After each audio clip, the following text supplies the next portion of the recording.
Welcome to Chillin' 101. We hope this video helps. You start by making sure you have administrator access and that the device can report location data. Open Settings, go to Privacy and Security, then Location. Turn on the main location switch. Once done, grant apps permission selectively.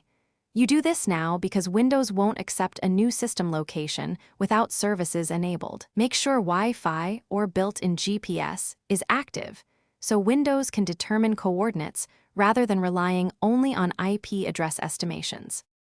Once location services are on, open Location Settings and click Set Default Location to pin a precise spot in the Maps app.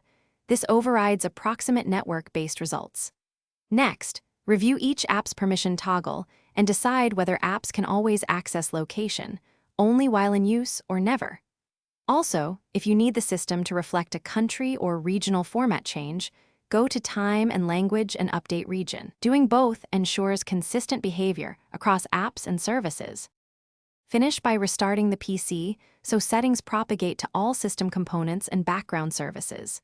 If the location doesn't update, reset app permissions for location and reset the default point in Maps.